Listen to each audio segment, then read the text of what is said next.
When was Diane entering into your life? Oh, Lord. She was only like 3 years old. This was right after we moved to Maine. And her grandparents lived across the street from us. They owned, it was called Roseland Cabins. So, I mean, of course, it was dead during the winter, but all summer long there'd be people in these little, they were just individual little cabins. Like I said, I was 5 at the time probably, and Diane didn't live there at the time, but because her father was in the Air Force. But when they'd come home to visit her mom's parents, I don't know whether she did it on her own or whatever, but she had to have been 3 years old. And we were sitting at the dining room table, and that window that's there was really low because it was as you went up the back steps. And she would peek in the window. So really from the time she was 3, she was my friend. I didn't always get to see her a lot because, like I said, her father was military. And So when did she actually, when was she there full time? When did she move there? actually after her dad died. Oh, okay. Yeah, and she was in the 8th grade when that happened. But I mean, we had spent so much time together because she did come to visit her folks. As a matter of fact, there was a period of time where they lived a little further down the street there, that big old house that's still there that's ready to be torn down. It was divided into apartments, and she and her family lived there for a while.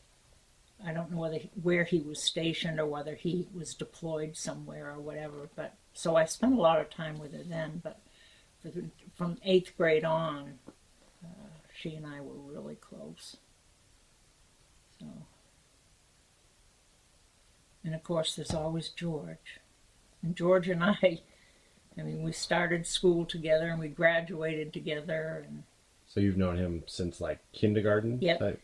yeah, we didn't have a kindergarten, but Right. That's from right. the first day of school. And he was just asking me about it the other day. He said, I know when we were in high school that I could come up and see you if the driveway light was on.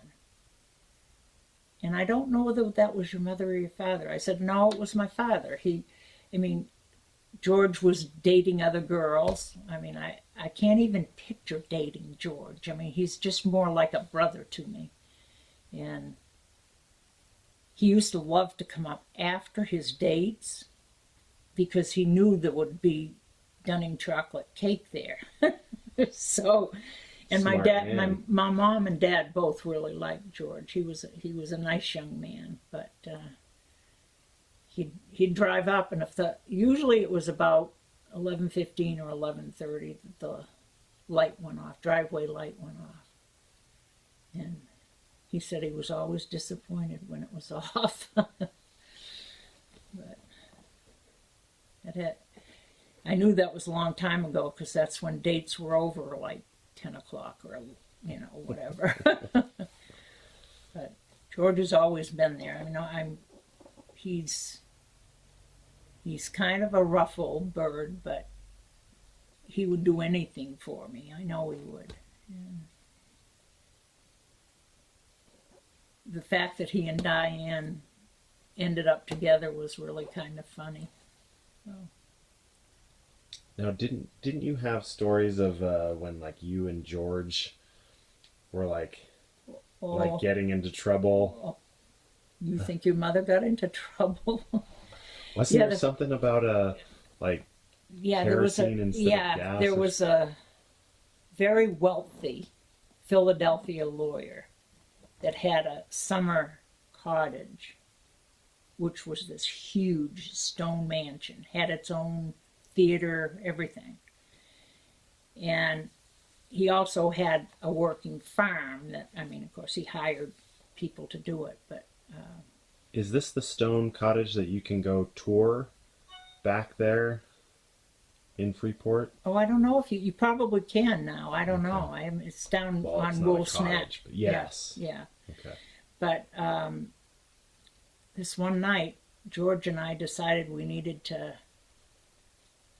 both needed gas in our cars. And we're in high school. So, I mean, I was driving my mother's, I can remember that car so well, 58 black and red Rambler. And I don't know what George was driving then, but we thought we were so cool. We went down to LMC Smith was the lawyer's name.